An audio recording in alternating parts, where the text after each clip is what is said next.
Thanks, Pat. It's good to be here. I always enjoy come back to Manhattan. It's being from University of Missouri. I've always felt we have a common bond. We both dislike OU, and so it's good. It's good to be in Manhattan. As Pat mentioned, I've been on the faculty a long time, and it's an interesting way to spend your career. It's been a wonderful experience. College kids it's a neat time in life for them. There's an old story about this young co-ed. She goes home for spring break, and she's talking to her dad about the boyfriend, and said, "It's gotten serious, Dad. In fact, the other day he popped the question, and I don't know what to tell him. He's not very religious, and it bothers me a great deal, Daddy. And in fact, says he doesn't believe in heaven or hell." And her dad thought for a little while and said, "Well, dear, I'm sure if you do decide to marry him, between you and your mom, you'll figure out how wrong he really is." Whatever that means, I don't know. I'm an economist. Don't expect anything useful in the next 40 minutes or so. But Joanne did a great job on talking about family relationships, and I thought that something might be useful. Joanne, do you know how to tell? You've been married 39 years. It's a long time who loves you more, your husband or your dog? It's a simple test. You just lock them both in the closet for a couple of hours, and then when you let them out, see which one's most glad to see you.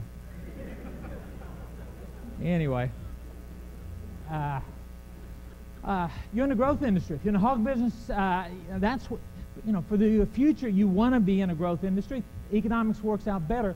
I never talk hardly without this chart. This is how much pork is produced in the United States each year, 1930 through 2012. And the interesting thing is not so much that as the trend line.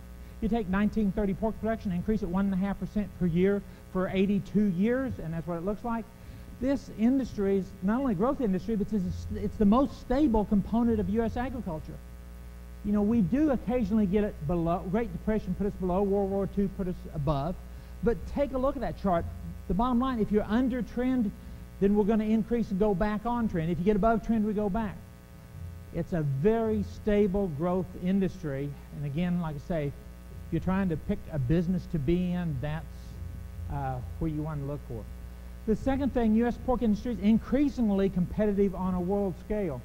We're not anywhere close to the biggest pork producer in the world. Half the hogs, as you probably know, are in China.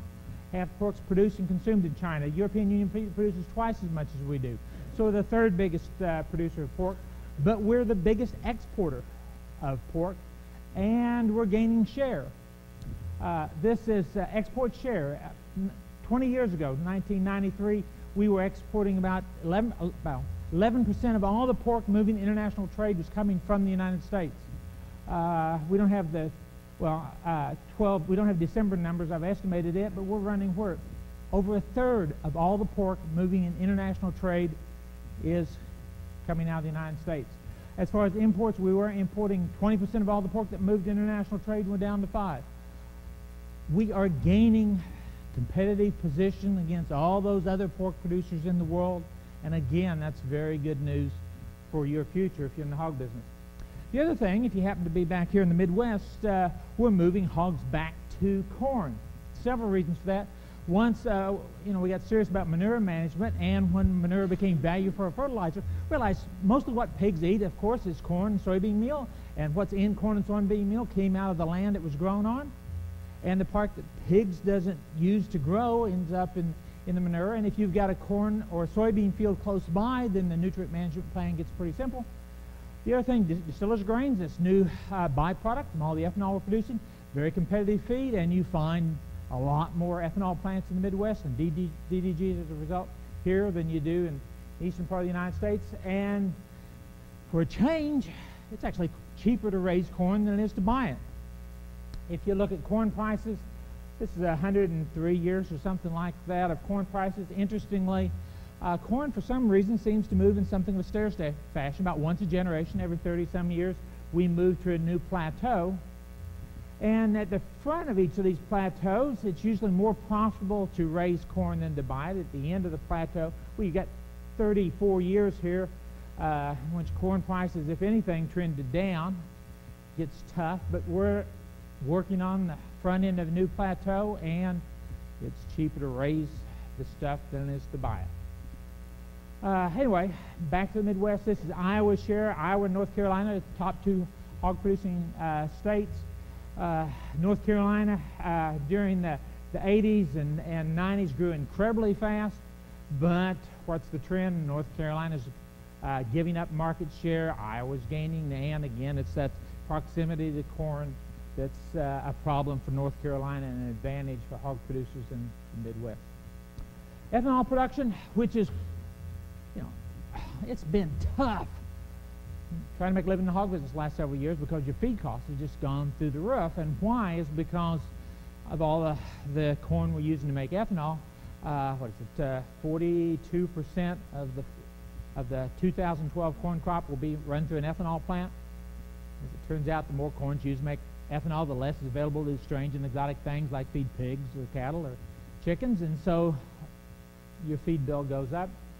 But we're about to the end on that. A couple of reasons. One, the mandate. The gold part is how much ethanol from grain is mandated under the Renewable Fuels Act. It's about to peak out at 15 billion gallons per year, so we're at about 13.8 or 14 billion, so we're close to that, and then it stays flat. The other reason, regardless of that, we're at the blend wall. We use about 138 billion gallons of gasoline fuel a year. If you put 10% ethanol in it, that's 13.8 billion gallons of ethanol, and that's where we are. If you want to use more than that, you either need to sell more gas guzzlers to get that 138 billion gallons higher, get our teenagers to go out and drive around the square more often, something to burn more gasoline, or push past that 10% blend, which we're not having much luck with. So, but the important thing is realize, I don't have the chart, I don't think, on corn, but corn yield does this over time. And if ethanol usage is going to do this, it means finally we're going to start freeing up more corn for livestock feed, and the economics of your business is going to start getting better. All right, this one of my new favorite charts. This is how much feed we got. It doesn't include pasture or hay, but pigs don't grow on that, chickens don't, cattle and feedlots don't live on pasture either. But if you add up how much corn we have to feed livestock each year, how much grain sorghum, which is kind of that pale green, how much barley in red, how much oats in blue, how much wheat in orange, and distillers grains, that byproduct of making ethanol, DDGs, in black on here, you've got the feed supply to raise the poultry flock, the hog industry, and cattle feeding in the United States. And it used to go ever higher, which meant the livestock and poultry industry could grow. And for the last several years, it's been shrinking, which means until you guys figure out how to make them grow on air, meat production is declining. And the other fascinating thing on here is to look at what we actually have for grain sources anymore. We're feeding twice as much DDGs as wheat, barley, milo, oats combined. It's corn and corn byproducts. So what happens to that 2013 corn crop is going to, more than anything else, write the story on just how much money you're going to make in the hog business in the coming couple of years. The other thing, meat production is tied to feed, and for the time being, less feed means less meat. If you look at total production in the United States by species, beef production's been flat for some time, starting to trend down. Pork is purple on here. That's K-State, nice choice for pork. A nice steady upward trend despite the tight feed supply. Chicken has peaked out. Turkey has peaked out. If you look at total meat consumption, this is how much meat the average American consumed each year in 1945 through the forecast for this year, USDA's estimate for 2013. For the longest time, it went higher. America got richer. Americans got wealthier. We like meat, and we ate more. And the trend, as you can see, obviously isn't up anymore, and it's not that Americans stopped liking meat.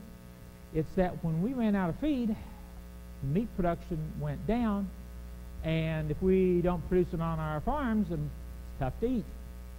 So less meat production means, with a growing U.S. population, less meat consumption.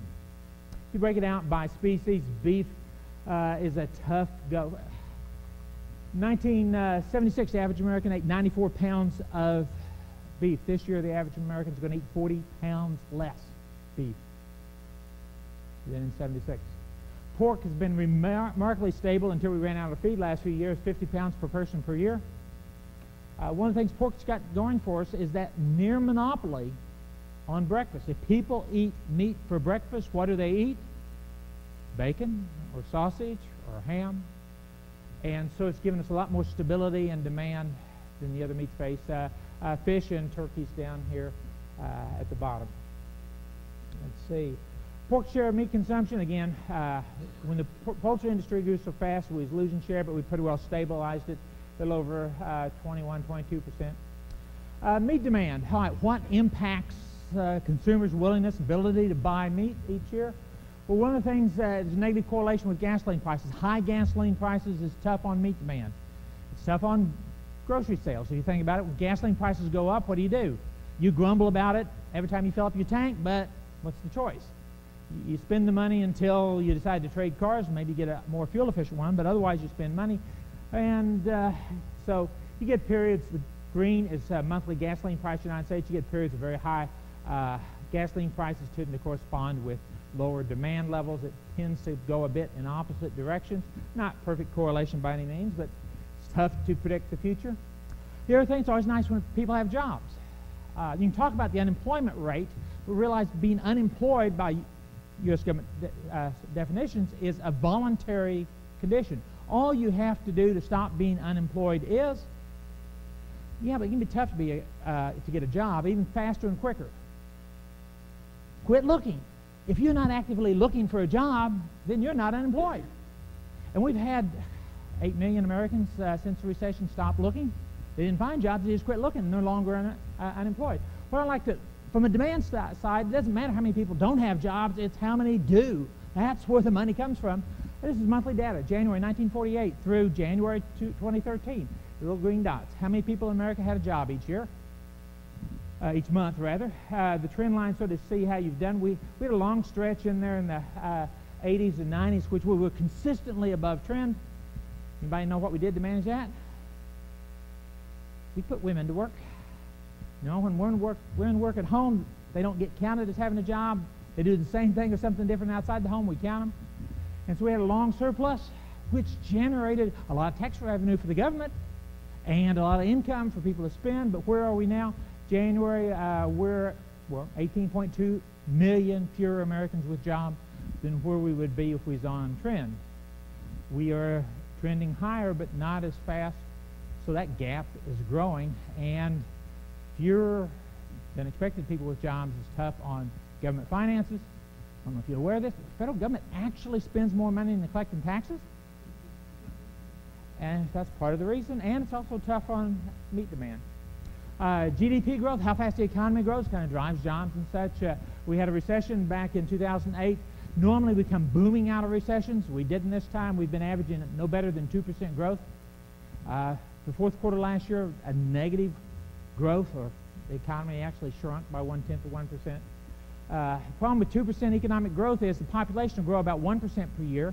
Production efficiency per person goes up about 1% per year, which means 2% economic growth will hold unemployment about where it is. So if we keep doing this, we'll hold unemployment somewhere in that 7.5% to 8% range until the next recession shows up. We'll push it up to 11, and then we'll live with that, unless we can grow faster. All right. The worst chart I've got for you today is this one. It's the worst chart I have for anyone anytime. This is real economic growth in the United States, 1950 forward. We have boom times, we have bad times. You fall below zero on here, we call those recessions. There's the 2008 one. You know, recessions come along every once in a while. We've always had them and don't know how to make them go away entirely. We've did a little bit better job of spacing them out, but what's the problem with the chart is the trend. This economy has basically been slowing down more or less for 60 years. The problem is over here, given it last year, it's at a pathetic 2% economic growth, but if you look at this trend, what kind of economic growth do you expect on this 60-year trend? 2% may be as good as it's going to get until it gets worse. We live better. I live a heck of a lot better than my grandparents did because of all that economic growth that occurs back over there that made the nation wealthier and allowed me and my generation to live a lot better. My grandkids are not going to live as well as I have if we don't do better on this. $64,000 regression. Why is it slowing down? There's no real proof. My answer is, you can't blame this on the president. We've had 12 different presidents during this time. You can't blame it on Congress. We've changed from Republican to Democrat several times in there.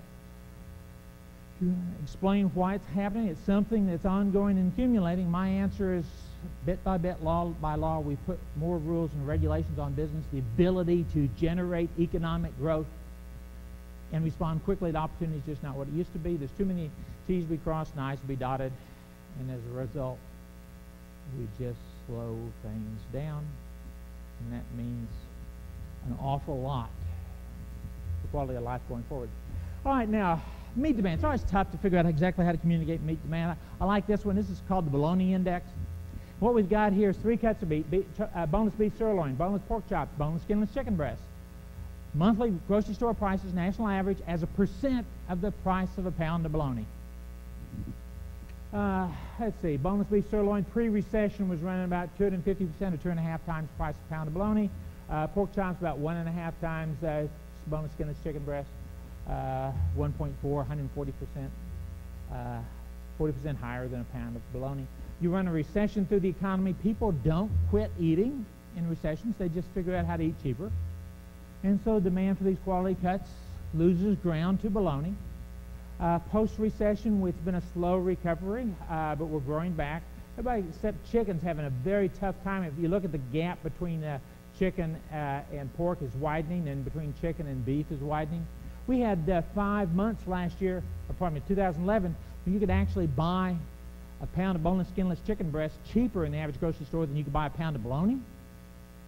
Think about that for the poultry industry's perspective. Their premier product couldn't outsell bologna. Now, there is one cut of chicken that's doing fabulously well, thank you. Wings. Problem with wings is just not a whole lot of tonnage in wings. Although I heard Tyson came up with a chicken breed that had 4 wings. It didn't work out, though. They couldn't catch the darn thing to slaughter it. So. Anyway, retail meat demand tends to cycle is another interesting phenomenon, and the good news is we're headed in a period where we should see stronger demand here in 2013, just based upon the cyclical nature of this. Retail pork prices, we got bacon in red, pork chops are in blue, ham, average price in the grocery store. Normally, pork chops are quite a bit higher than bacon, but not for the last several years. Bacon is an in food right now. Food fads come, food fads go. We didn't see it coming. We don't know what's leaving, but for the time being, enjoy it. It's adding considerably to the value of hog. Export demand, by and large, for pork does real well. A tiny bit of softening, but not too bad, because last year was a new record on pork export. Cost of production. If you can predict corn prices, you can get pretty darn close to cost of production. This is Iowa State data. I got to change it up there. There's 2012. We averaged $6.67 a bushel on corn in the United States last year. That was, anyway, you plot corn price versus break-even cost of production, and it fits up pretty well on the line. If you can predict what corn price is going to be a year from now, you can pretty well figure out what break-even hog price is going to be. The fit's pretty good. Cost of production, we used to be able to break even with 40 cents a pound live hogs. This is monthly data out of Iowa State. They've run this series for a long, long time. The last 4 months have all been new records. I think maybe it's the last 5 months now have all been new records. Of course, we ended the year needing on live weight. This is live weight, not carcass, about 74 cents a pound live to cover total cost of production. If you look at the futures market, plug those corn prices in, bean meal prices, look at where we're headed. Break-evens should drop off because it's going to rain this summer. At least that's what everybody's betting. The odds are in favor of always. You get droughts every once in a while, but the odds are against it. So corn prices, bean meal prices should come down with more rain and the cost of production on hogs. This is profitability off the Iowa series. If you don't know it, you're in a cyclical business. Good times, bad times. It's been there. One of my colleagues was pointed out a paper written in England back in the 1860s, looking at the 4-year hog cycle in England. You know, in the first part of the 1800s, it's a cyclical business. There are good times, there are tough times. If you look at hog futures and corn prices, it's telling us we're going to make some money here in a few months and on into 14. And we'll do even better if it really does rain. Exports, this is interesting. We don't have the December numbers. We're going to set new records on most all this, but 2011 was a new all-time record for chicken exports, a new all-time record for pork exports, new all-time record for beef exports, and a new all-time record for turkey exports. We exported more of all 4 meats in 2011 than any other year in history. By the way, pork prices were record high in 2011, beef prices were record high in 2011, and turkey prices were record high in 2011, and it was the second highest year ever for chicken prices. So what's the deal? Foreigners just waiting for us to get the price up before they wanted to buy the stuff? Again, the prices had never been higher and exports had never been higher. Why? Well, a couple of reasons. One is the rest of the world's doing a lot better than we are, which means a lot of foreigners are getting wealthy enough to afford to eat meat, and that drives demand. So one of the positives about being a farmer is world economic growth is putting money in people's pockets who want to buy more meat. The other thing about this is exchange rate, U.S. dollar against foreign currencies. Realize if you're a foreigner and want to buy U.S. pork, step number one is buy dollars, because you hog farmers, for some reason, want to be paid in dollars, not pesos, not yen, not reals. You want to be paid in dollars. So step number one is buy a dollar, and this tells you for the average foreigner what the cost of the dollar is. It's never been cheaper. So step number one to buying your pork or your beef or your soybeans has never been cheaper, and so we export a lot.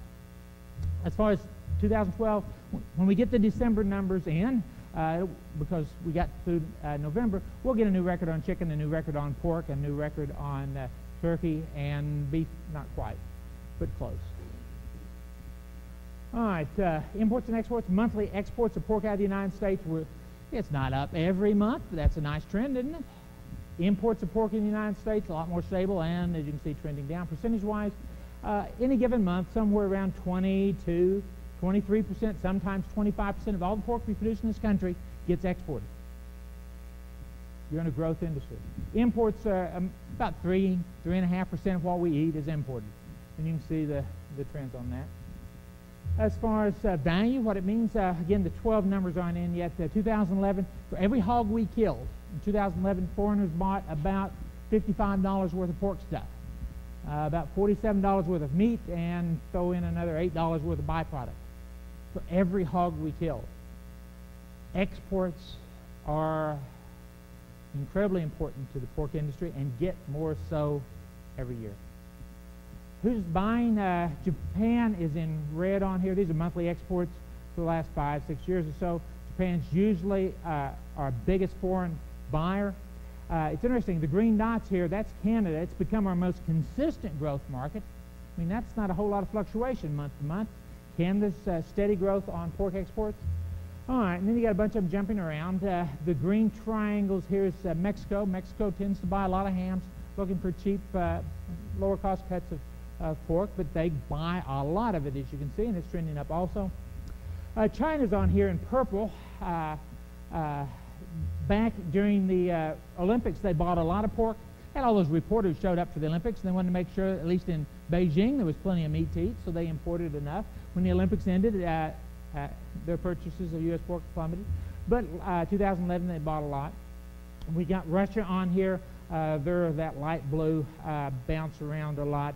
They're not a very stable market. They're always trying to put some sort of restriction on to gain a price advantage. And then we got South Korea on here also.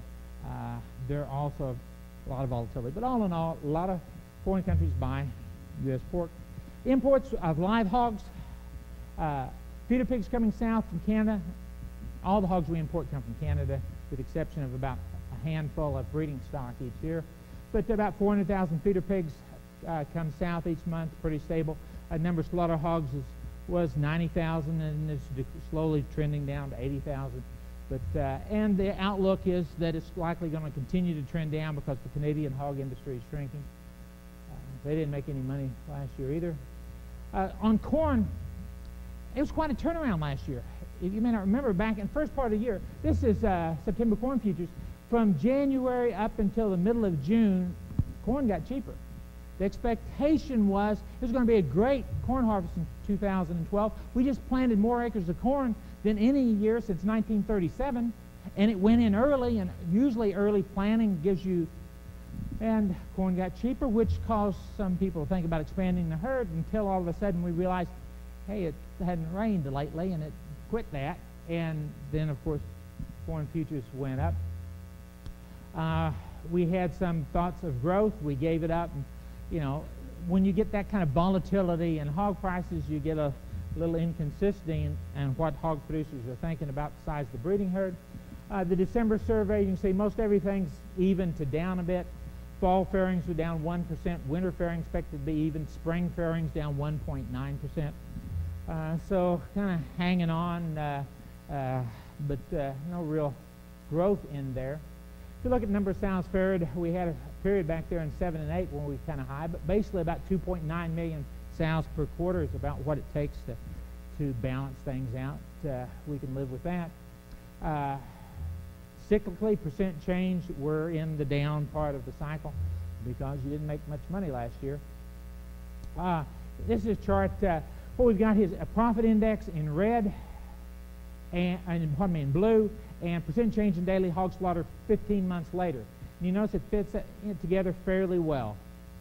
When you switch from making money to losing money, you count 15 months, and then you expect hog slaughter to be down. Now, 10 of that is soaked up in a 4-month gestation and a 6-month grow-out period. So it's about 5 months after profits get good or bad is when, on average, we change breeding plans. It's not immediate, no matter how ugly it gets. It takes 5 months of history, and you can see that the fit works fairly well. Productivity growth, normally weights go up, but you guys apparently didn't like feeding $8 or $7 corn because the last third of 2012 you sold those hogs a little bit lighter than you did a year ago and pulled weights down. Productivity, one of the reasons we keep gaining competitive position is y'all getting better at raising hogs. This is pigs per litter by quarter percent change. Since the middle of 2007, we've been averaging what? 1.25%, 1.5% more pigs per litter. Weights goes up on average a tad bit over a pound per year, and that's gone on, well, since about 1955. We have been putting on just a tad bit over a pound per year. You know, we used to sell those sparrows and gilts at about 225 pounds live. And the dock on that would be so large, you just give them away today. But anyway, it's prices matter and stuff. It's not always up, but anyway. And, of course, seasonally, pigs don't like summertime. There's July, there's July, there's July. They just don't grow well when it gets hot. Need to fix that if we can figure out how. They do like falls. Weights go up when it gets cool and stuff. That's not changed. Prices.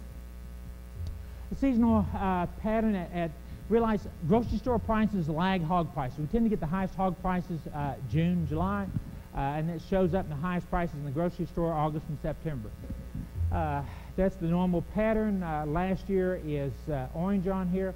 Those were records. The first 4 months were the highest ever for January, February, March, April. We dipped a bit below, and you can see not a whole lot of different from what we had in 2011. Retail pork prices been trending higher. We look like we kind of have hit a ceiling there at around $3.50 a pound in grocery stores. We realized pork production was up last year, 2.2% more pork than the year before. So it's not so much a ceiling as we pushed more pork through the market at basically the same price, which is a good deal. Feeder pig prices, last year's the dots, $8 corn, and nobody wanted to buy feeder pigs, which isn't surprising. Here's where we are, right in line with a year ago. Wiener pig prices, the same thing, $8 corn, nobody wanted them either. The key thing that I wish I could predict is this summer's weather. But if it rains, we're going to plant 99, maybe 100 million acres, more than last year. Again, the biggest acreage of corn since sometime back in the 30s. If it rains, we're going to have lots of corn and prices are going to fall a great deal. And these things are going to be really valuable come this summer. If it doesn't rain, on the other hand, we're going to do that again. Cutout value last year above the long-term average, and we started out the year about the same as a year ago. If we look at byproduct value, again, up from the long-term trend, and we're higher. That's the kidneys, the feet, the ears, and all that. Hog prices last year was the second highest ever. You may not feel like that looking at your bank statements. It was the second highest year. The record was set in 2011. Hog prices seasonally, that's what we did last year's this line. The black, a little bit more volatility. The peak came in July last year. Here's the long-term average, June's odds-on favorite. May, June, July, on average, not a whole lot of difference, as you can see. Normally, the cheapest hogs are in November. Weekly prices, the first few weeks of this year is right in line with the first few weeks of last year. Packer margins a bit tight last year, but cattle, Cargill closed down a beef slaughter plant because not enough cattle, but I don't see that happening. I don't see any change in the number of packing plants for hogs because we're fairly stable on hog numbers. Packer margins fairly tight, but something I think pork packers can live with. Production last year, all meat production down 0.1%. USDA's forecast for this year, 1.3% less meat than last year. There's about 0.9% more Americans than a year ago. So that's 2.2% less meat per person. How do you get the average American to eat 2.2% less meat than they ate last year? Yes, you raise the price. The meat case isn't going to be empty. It'll always be there, but the numbers on those packages are going to be bigger, and that'll slow down, so we won't run out of meat, but it's going to go up because there's more Americans and less meat. Hog slaughter last year, 13.1. I'm expecting 0.2% more than a year ago. That's a bit higher than USDA's numbers. Weights are probably going to be up a bit, so maybe about 0.5% more pork this year than last year. Again, the long-term trend's 1.5, so we should be able to push hog prices up with that. And tighter competing supplies. 2011 was a record on carcass. Last year was down a bit. We're going to be somewhere, I think, between 2011 and 12 on hog prices. So on a carcass weight, live weight basis, again, 63 to 66 cents per pound live, or 63 to 66 dollars per hundredweight live. That's what I'm looking for this year. Futures markets about the same. This is cash hog prices, monthly average for the last decade or so. Futures market says, yeah, higher than last year, maybe not quite as good as 2011, with the seasonal pattern. That's May, June, and July. May, June, July, and August right there, and those 4 dots, and they'll come down last fall. Uncertainties, domestic pork demand. The economy's sputtering along. We do not need another recession, of course. Meat exports are doing well. This dollar, European Union's kind of got their act together, and the U.S. dollar is beginning to slide again. So that will be good news for exports. Corn prices, the key thing is rain. We need a nice growing season this summer. Competing meat supply is going to be tight. Cattle industry, USDA revised down the size of last year's calf crop. In last Friday's inventory report, they're saying now 2.9% fewer calves born last year than the year before. So that means down the road less meat. And then finally, societal pressures. Chris Novak talked a bit about gestation sows. We did a survey back in May as to how many sows are in open pen gestation. Currently about 17.3%, according to our survey. 2 years from now, they say that 22.9% will, at least that's their plans. The growth, you'll notice, is the bigger operations are planning to grow, the smaller operations not so much. Why? 2 possibilities. One, big guys think they can get the market to pay them a premium for it. And I'm skeptical about that. The other thing is the big guys feel subject to PR pressure. And that's my answer to this, because those are household names on the top end of this, and they don't like bad PR. Anyway, with that, minute left. If anyone's got any better jokes or questions, or if not, I've got one bad joke left. That, while Pat's coming up, questions? Yeah, Steve. It's not treated us very well so far, I'm afraid. But, you know, there's a money move. You know, the Missouri's dollar cut is more there than you turn this on? it is here. It was in the 12. Yeah. Go ahead and turn it on. All right, 80% of the pork we import comes from Canada. By and large, we import the same. It's not anything different. Interesting, Canada is our third biggest foreign market. A lot of pork comes south, a lot of pork goes north. What's the deal? The trucking lobby got some sort of concession? Well, the answer is we bring a lot of fresh pork back down, and we ship a lot of cured hams and bacon and back north. Apparently, we're a little bit more competitive on turning pork bellies into bacon than they are. So, and part of it's also a matter of geography and stuff. Sometimes the closest markets across the border. But 80% pork of imports come from Canada. Denmark's number 2. Poland is number 3. A lot of Polish Americans who, and we import a lot of specialty Polish sausages from Poland because our pork just doesn't taste like grandma's pork, and you know, also every flavor under the world, of course, of sausage. And then in the case of Danish, some high dollar hams and stuff, but it's mostly Canadian pork.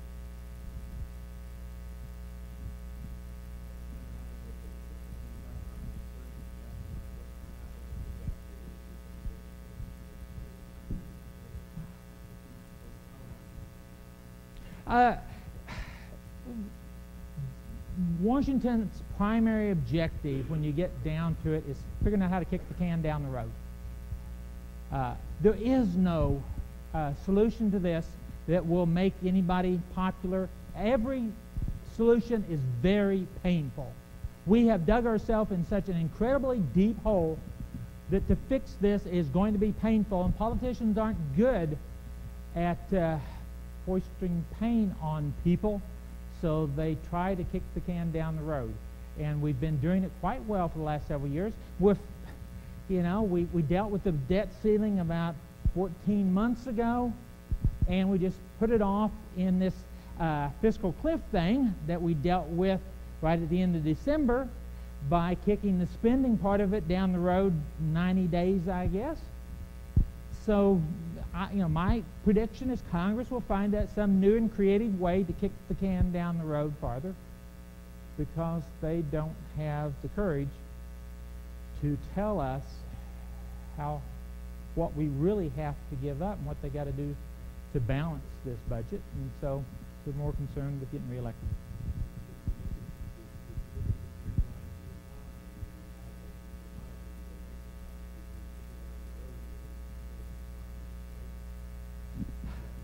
Well, one of the basic, Jim makes a good point, one of the real basic things is one of the greatest obstacles to economic growth in the United States has become the federal government. 38 days ago or whatever, December 31, 2012, not a single person in this country knew what the tax rules were going to be tomorrow. In 24 hours, you didn't know what the rules were going to be on taxes. Now, from the standpoint you want to generate economic growth, you need businesses that are planning to expand and have figured out some way that they think they know the future well enough that they can capture a market and make money. And if you can't predict a simple thing like taxes 24 hours ahead of time, what does that encourage you to do in your business? The answer is hoard cash and sit on your hands.